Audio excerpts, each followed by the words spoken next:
क्या चल रहा है दोस्तों? बियर बाइसेप्स यहां है, हिस्ट्री में डुबकी लगाने के लिए तैयार। आज हम बात कर रहे हैं दिल्ली की, एक ऐसा शहर जो सदियों से भारत का दिल रहा है। प्राचीन काल से लेकर आज तक दिल्ली ने सब कुछ देखा है। साम्राज्यों का उत्थान और पतन, जीती और हारी हुई लड़ाइयां और अविश्वसनीय सांस्कृतिक परिवर्तन। यह एक ऐसा शहर है जो कहानियों से भरा है और हम उनमें से कुछ सबसे एपिक कहानियों को जानने वाले हैं। दिल्ली का लोकेशन बहुत इंपॉर्टेंट है। यह इंडो गंगा के मैदान के ठीक बीच में है, जो दुनिया के सबसे फर्टाइल और पॉपुलेटेड रीजन्स में से एक है। यहीं पर यमुना नदी भी बहती है, जो इसे ट्रेड और ट्रांसपोर्टेशन के लिए एक स्ट्रेटेजिक स्पॉट बनाता है। इस प्राइम लोकेशन ने दिल्ली को एक ऐसा इनाम बना दिया जिसे हर कोई चाहता था, और सदियों से कई अलग अलग शासकों ने इसे कंट्रोल करने के लिए लड़ाई लड़ी। लेकिन दिल्ली सिर्फ एक स्ट्रैटेजिक लोकेशन से कहीं बढ़कर है। यह एक सिंबल है। यह भारत के रेजिलियंस, उसकी डाइवर्सिटी और उसके इनक्रेडिबल हिस्ट्री को रिप्रेजेंट करता है। तो तैयार हो जाइए, जैसे ही हम इस अमेजिंग सिटी के सीक्रेट्स को अनकवर करने के लिए समय के साथ यात्रा करते हैं।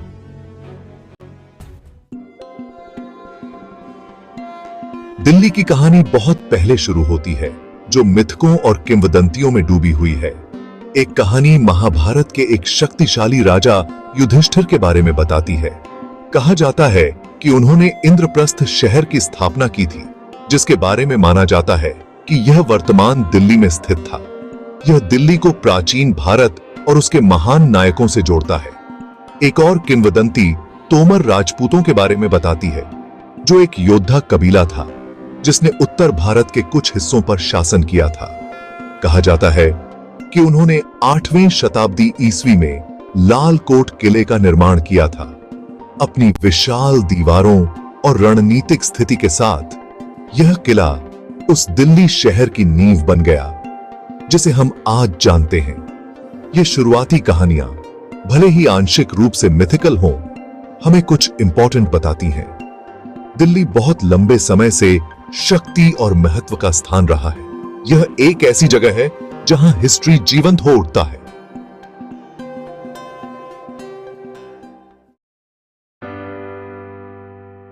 बारहवीं शताब्दी में फास्ट फॉरवर्ड और एक और शक्तिशाली योद्धा कबीले चौहान राजपूतों के आगमन के साथ दिल्ली की कहानी एक एक्साइटिंग मोड़ लेती है। उन्होंने तोमर राजपूतों को हराया और दिल्ली को अपनी राजधानी बनाया। सबसे प्रसिद्ध चौहान राजा पृथ्वीराज चौहान थे, जो एक महान योद्धा और एक रोमांटिक हीरो थे। वह अपनी बहादुरी, संयोगिता के साथ अपनी प्रेम कहानी और आक्रमणकारी मुस्लिम सेनाओं के खिलाफ अपनी लड़ाई के लिए जाने जाते हैं। पृथ्वीराज चौहान का शासनकाल दिल्ली के इतिहास में एक इंपॉर्टेंट पीरियड का प्रतीक है। यह महान परिवर्तन और उथल पुथल का समय है, क्योंकि शहर नए चैलेंजेस और नए शासकों का सामना करता है। 12वीं शताब्दी के अंत में मध्य एशिया के एक शक्तिशाली शासक मोहम्मद घोरी के आगमन के साथ इतिहास ने एक ड्रामेटिक मोड़ लिया। उसने भारत में कई आक्रमणों का नेतृत्व किया और पृथ्वीराज चौहान के साथ कई एपिक लड़ाइयों में भिड़ा। 1192 ईस्वी में तराइन का दूसरा युद्ध एक टर्निंग पॉइंट था।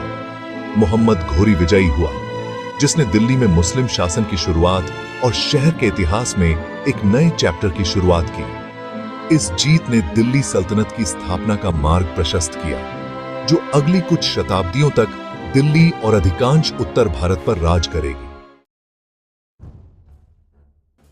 सेक्शन 5, दिल्ली सल्तनत, एक स्वर्णिम युग। 13वीं से 16वीं शताब्दी तक चलने वाली दिल्ली सल्तनत ने दिल्ली पर शासन करने वाले राजवंशों का एक उत्तराधिकार देखा। इनमें मामलुक, खिलजी, तुगलक, सैयद और लोदी शामिल थे। प्रत्येक राजवंश ने दिल्ली पर अपनी छाप छोड़ी, शानदार मस्जिदों, मकबरों और महलों का निर्माण किया। शहर व्यापार, शिक्षा और संस्कृति के केंद्र के रूप में फ्लरिश्ड हुआ। इसी समय के दौरान दिल्ली वास्तव में संस्कृतियों का एक मेल्टिंग पॉट बन गया, जिसमें फारसी, तुर्की और मध्य एशियाई प्रभाव मौजूदा भारतीय परंपराओं के साथ मिल गए। यह फ्यूजन आज भी दिल्ली की वास्तुकला, भोजन और संस्कृति में दिखाई देता है। सेक्शन 6, मुगलों का आगमन, दिल्ली की शाही भव्यता। 16वीं शताब्दी में एक नई शक्ति का दृश्य पर आगमन हुआ, मुगल। चंगेज खान और तैमूर के ये वंशज भयंकर योद्धा और चतुर प्रशासक थे। मुगल वंश के संस्थापक बाबर ने 1526 में पानीपत की पहली लड़ाई में आखिरी लोदी सुल्तान को हराया, जिसने मुगल साम्राज्य की शुरुआत की। हालांकि बाबर का शासनकाल छोटा था, लेकिन उनके पोते अकबर ने वास्तव में भारत में मुगल साम्राज्य के प्रभुत्व को स्थापित किया। उन्होंने दिल्ली से शासन किया और इसे अपने विशाल साम्राज्य की राजधानी बनाया। अकबर का शासनकाल धार्मिक सहिष्णुता, बौद्धिक जिज्ञासा और कलात्मक प्रतिभा का काल था।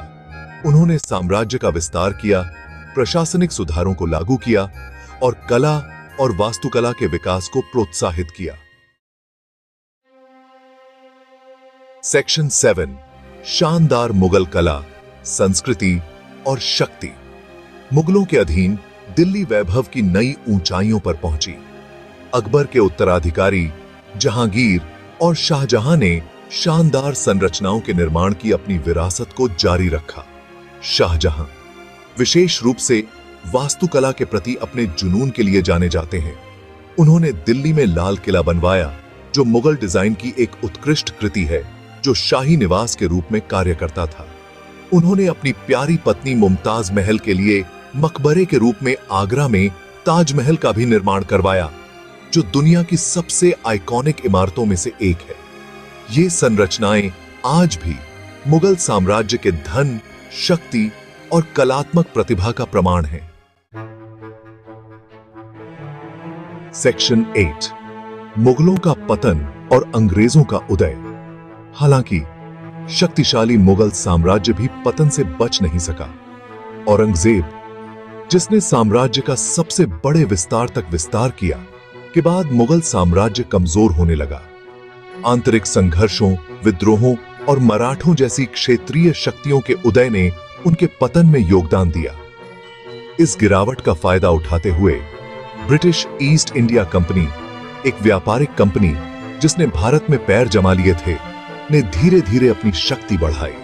1857 में ब्रिटिश शासन के खिलाफ एक बड़ा विद्रोह हुआ, जिसे सिपाही विद्रोह के रूप में जाना जाता है।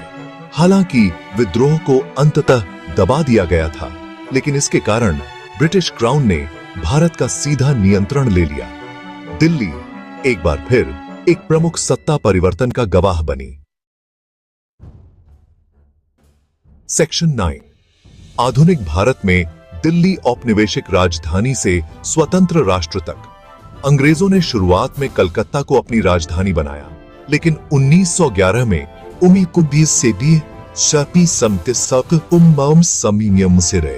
उन्होंने अपनी राजधानी वापस दिल्ली स्थापित करने का फैसला किया। उन्होंने पुराने शहर से सटे हुए चौड़ी सड़कों और भव्य इमारतों का एक विशाल शहर, नई दिल्ली का निर्माण किया। इसने दिल्ली में शहरी नियोजन और स्थापत्य शैली के एक नए युग की शुरुआत की। भारत ने अंततः 1947 में स्वतंत्रता हासिल की और दिल्ली नव स्वतंत्र राष्ट्र की राजधानी बनी। इसने स्वतंत्रता की खुशियों और विभाजन और राष्ट्र निर्माण की चुनौतियों को देखा। आज दिल्ली एक बसलिंग मेट्रोपोलिस है, संस्कृतियों का एक मेल्टिंग पॉट है और दुनिया के सबसे बड़े लोकतंत्रों में से एक का राजनीतिक केंद्र है। सेक्शन 10, स्थायी विरासत, इतिहास में दिल्ली का स्थान। तो यह रहा दोस्तों, दिल्ली के इनक्रेडिबल हिस्ट्री की एक झलक। इसकी स्थापना के मिथकों से लेकर साम्राज्यों के उत्थान और पतन तक दिल्ली ने सब कुछ देखा है। इस शहर का हर कोना राजाओं और रानियों, लड़ाइयों और विजयों, प्यार और नुकसान की कहानियां कहता है। दिल्ली का ऐतिहासिक महत्व निर्विवाद है। यह सम्राटों की महत्वाकांक्षाओं, कलाकारों की रचनात्मकता और अपने लोगों के लचीलेपन से गढ़ा गया शहर है। आज दिल्ली भारत के समृद्ध और जटिल अतीत के प्रमाण के रूप में और उसके जीवंत वर्तमान और आशाजनक भविष्य के प्रतीक के रूप में खड़ी है। अगली बार तक खोज करते रहें, सीखते रहें और क्यूरियस बने रहें।